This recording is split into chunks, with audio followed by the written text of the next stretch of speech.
Moi, je m'en fous complètement de ce que pensent les autres. Ah ouais? J'aimerais bien que tu me montres ça. Dans les faits. Tu peux pas t'en foutre de ce que pensent les autres en réalité. C'est impossible. À partir du moment où tu évoques cette notion déjà, de t'en foutre d'une chose, quand tu évoques cette chose, c'est la preuve que tu peux pas t'en foutre. Quelque chose dont on se fout, on ne l'évoque pas. Par exemple, si j'ai pas conscience de quelque chose qu'il y a derrière moi, je m'en moque, je m'en fous. Et je peux pas l'évoquer puisque j'ai même pas conscience que ça existe dans ma réalité. Ça, c'est s'en foutre de quelque chose réellement.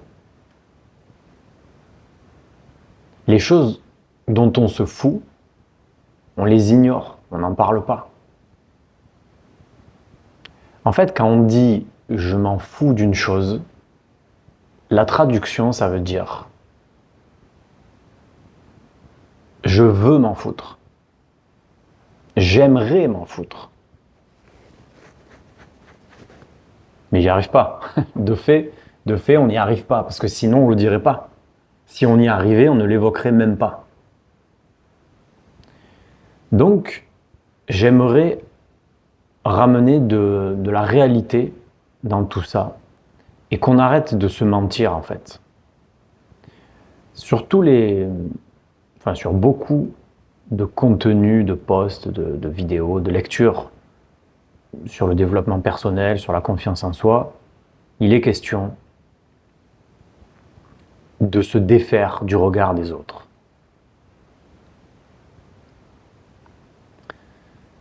Et moi, je ne suis pas d'accord avec ça en fait. Parce que, déjà, premièrement, ça marche pas super bien. Hein.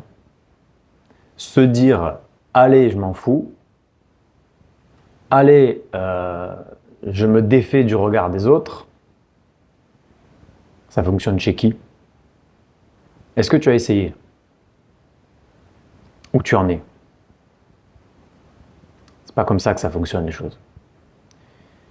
Pour arriver à gérer une problématique qu'on a, ça peut être n'importe quoi, une peur, la crainte de quelque chose, donc là, en l'occurrence, du regard des autres,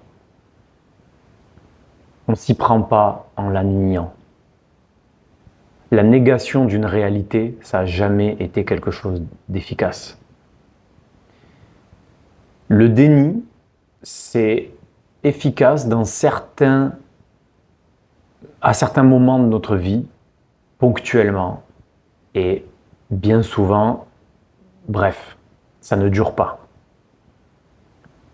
Nier quelque chose qui existe, c'est une solution de secours de la part du cerveau qui peut être très efficace pour conserver notre santé mentale. Nier quelque chose qui existe pendant longtemps, ça ne va pas avoir pour effet de nous fournir une bonne santé mentale. Au contraire. Le déni, c'est utile à des moments précis où on vit quelque chose de trop difficile à encaisser. Le cerveau va utiliser le déni pour, on pourrait dire, mettre de côté ou enrober quelque chose de caustique, de piquant, de toxique. Ponctuellement, le temps de pouvoir réunir les capacités pour le gérer, le traiter. Le déni permanent, ça amène énormément de complications dans une vie, on s'en doute bien. On s'en doute et on le constate en fait. Il ne s'agit pas de douter, de s'en douter de quelque chose, il s'agit de constater des choses. Si tu nies le couteau qui est planté dans ta jambe, tu peux le faire un moment. Pourquoi? Quelle utilité? Le temps de, par exemple, si c'était le fait d'une agression, de quitter l'endroit de l'agression. Donc là, tu vas nier que tu as un couteau parce qu'il faut que tu as un couteau planté dans la jambe parce qu'il faut que tu te mettre dans un lieu sûr, et après ça, tu te mets à envisager de solutionner ce danger, ce risque, cette problématique. Mais si tu le nies à long terme, qu'est-ce qui va se passer? Bon, ben c'est facile à comprendre, tu peux mourir, quoi, à la fin.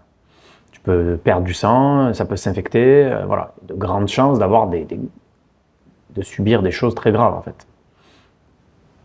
Voilà un exemple de ce à quoi sert le déni et en quoi il est dangereux s'il est prolongé, ce déni. Donc, on ne va pas nier le fait qu'on se soucie de ce que pensent les autres de nous. On voit bien que tout le monde est comme ça. On voit bien que même si on veut se forcer à s'en foutre, à s'en moquer, on n'y arrive pas. Pourquoi? Il faut essayer de comprendre les choses. Pourquoi on a ce souci du regard des autres? Est-ce que c'est biologiquement et sociologiquement possible de s'en défaire? Quelle utilité ça a? Ça n'a pas aucune utilité. L'humanité a évolué en tant qu'espèce grégaire, donc on vit en groupe, parce qu'on en a besoin.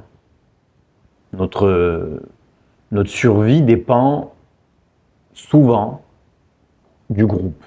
Notre bien-être dépend souvent du groupe. Alors évidemment, il y a des personnes qui vont dire « moi je suis solitaire, je suis mieux comme ça ». Ok. C'est souvent en réponse à des grosses perturbations psychologiques et émotionnelles qu'on a en nous, qui font que ce qui devrait être notre salut, notre survie, notre source de protection, de bien-être, nous agresse, nous fait mal, et du coup on s'en éloigne. Mais c'est une frustration du coup. Moi-même j'ai tendance à être solitaire. J'avais beaucoup cette tendance-là depuis enfant. À l'école, à certains moments, en primaire ou en maternelle, j'errais tout seul dans la cour, en train d'imaginer un scénario où le muret et le grillage de l'école exploseraient pour une raison inconnue et je pourrais m'enfuir pendant la récréation. Mais si à des moments de ma vie j'en ai fait une caractéristique qui me rendait fort d'être seul, j'ai quand même bien réalisé, appris et compris en m'intéressant de plus près au fonctionnement humain, à la psychologie, à la sociologie, bon, tout ce que j'ai pu apprendre pendant toutes ces années. J'ai bien réalisé que l'état naturel de l'humain, c'est de vivre en groupe, en harmonie. Donc je garde cette tendance solitaire parce que c'est vrai que je suis très bien tout seul. Mais par contre, maintenant, je ne me coupe plus des humains comme à un moment donné dans ma vie, parce que l'épanouissement provient d'être inclus dans un groupe harmonieux, d'être accepté dans un groupe, d'être reconnu et validé. Ça, il faut de l'humilité, le reconnaître. On ne peut pas nier la réalité biologique des choses. C'est pas possible. On va taper la tête contre un mur ou on va essayer de lutter contre un torrent. C'est absolument pas imaginable. Donc on a ce fonctionnement en nous de dépendre du groupe. Voilà pourquoi on a besoin de l'approbation du groupe. C'est comme ça, on fonctionne comme ça. Donc, on va arrêter de lutter là-dessus. On va accepter ça. Parce que pour solutionner une difficulté qu'on a, d'abord, il faut l'accepter. Une fois qu'on l'a accepté, on va pouvoir envisager des solutions. Comment vivre avec? Comment utiliser cette caractéristique qui existe en moi de façon inexorable pour en faire une chose qui me rendra plus épanoui dans ma vie. C'est pas le déni qui va m'apporter ça. Ça va passer absolument par l'acceptation en première instance et ensuite ça va passer par la recherche d'intégration de cette caractéristique à ma vie sous sa forme la plus fonctionnelle, celle qui va faire en sorte que je me sente le mieux possible. Donc en l'occurrence, on va se dire, ok, j'ai besoin de l'approbation des autres, qu'est-ce que j'en fais? Je ne vais pas accepter le point de vue des autres, la critique des autres, en tout temps, en tout lieu, et venant de toute personne ou de tout groupe. Absolument pas. Sûrement pas. Je vais sélectionner de qui je reçois la critique, le point de vue. De qui ça m'importe? De qui ça compte dans ma vie? Pourquoi d'ailleurs? Dans quel but? Quel groupe ou quelle personne me fournissent un point de vue qui va être impactant dans ma vie, qui va changer des choses, qui va m'apporter quelque chose et qui compte pour moi du coup. On va sélectionner ça. Donc on va sélectionner de qui on prend la vie, de qui on se soucie, de la vie de qui on se soucie. Parce qu'il y a des personnes qui vont nous apporter un point de vue qui est nécessaire en fait. Si on se moque de l'avis, du point de vue de tout le monde, pourquoi on vit dans une société? Pourquoi on ne vit pas dans une grotte? À partir du moment où tu acceptes de faire partie d'un groupement, d'une société, tu as aussi la responsabilité de respecter certains codes, correspondre à certaines normes qui font que tu essayes de satisfaire certaines attentes. Tu ne peux pas faire fi de tout ça. Si tu fais fi de tout ça, tu nies la société, tu nies le phénomène de société. Tu dis que tu n'en fais pas partie. Ok, à ce moment-là, si tu n'en fais pas partie, n'en fais pas partie réellement, physiquement. Sors de cette société. Tu ne peux pas vivre dans une maison, au milieu d'un groupe de personnes, et dire « je nie toutes les règles qu'il y a en ce lieu. Je ne respecte aucune règle et je ne veux rien savoir de ce que vous pensez de ce que je fais. » Donc tu fais du bruit, donc tu salis tout, donc tu ranges rien, tu casses des choses, tu fais griller des sardines dans le salon, et tu ne veux rien savoir sur ce que ça cause comme désagrément chez les autres, ou tu ne veux rien savoir sur quel point de vue ont les autres sur ton comportement dans ton intérêt. Ben essaye, fais l'expérience et tu vas voir combien de temps ça tient. Hein. Ce serait intéressant que tu le vérifies par toi-même, si c'est ce que tu penses. Voilà, avec un exemple plus proche qu'une société, qu'une planète, on se rend vite compte que c'est pas viable en fait. De dire je ne veux pas faire groupe, je ne veux pas faire société avec les autres. Donc je me moque complètement de ce que pensent les autres, du point de vue qu'ils ont sur moi. Non, on s'en moque pas complètement, c'est pas vrai, c'est impossible. C'est impossible, si tu es rejeté de la société, soit tu vas mourir, soit tu vas souffrir. Ou alors tu fais partie des rares personnes qui peuvent survivre dans un monde hostile et sauvage, et qui, non seulement qui peut survivre, mais en plus qui peut s'épanouir, qui a tout ce dont il a besoin. Et combien il y en a des personnes comme ça? Je ne sais pas combien il y en a, mais à mon avis, t'en fais pas partie. Parce que celui qui fait partie de ces personnes-là, je pense pas qu'il regarde mes vidéos sur ces sujets-là. Lui, il regarde autre chose. Il regarde comment dépecer un raton laveur avec un ongle. Mais pas un ongle au bout du doigt, un ongle que tu as arraché de ton doigt. C'est ça la survie.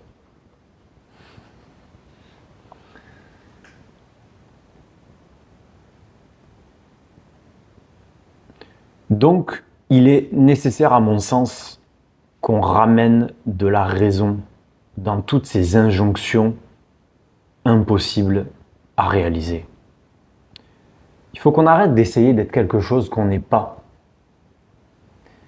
On n'est pas des êtres constitués de façon à s'en foutre complètement de ce que pensent les autres sur nous. C'est tout. À partir du moment où tu luttes depuis des années là-dessus et que tu vois qu'en plus tout le monde autour de toi est à peu près pareil, et on peut me dire non, il y en a, ils s'en moquent complètement. Déjà, premièrement, vous en savez rien. C'est l'image qu'ils donnent, vous croyez qu'ils s'en foutent complètement. Et s'il s'avère que certains s'en foutent réellement complètement, c'est quel genre de personne la plupart du temps? Les gens qui s'en foutent réellement de tout ce que pensent les autres, la plupart du temps, c'est des personnes qui sont inadaptées à la société. Donc après, on fait ses choix, quoi. Hein. Ça dépend de la vie que tu veux. Je ferai d'autres vidéos sur ces sujets, sur ces injonctions qu'on nous lance en permanence d'être comme ça, d'arrêter de faire ça, et qui sont contre nature en réalité, qui vont contre notre fonctionnement intrinsèque.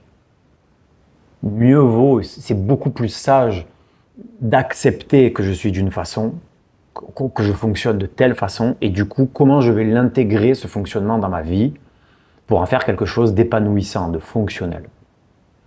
Je le ferai sur d'autres thématiques.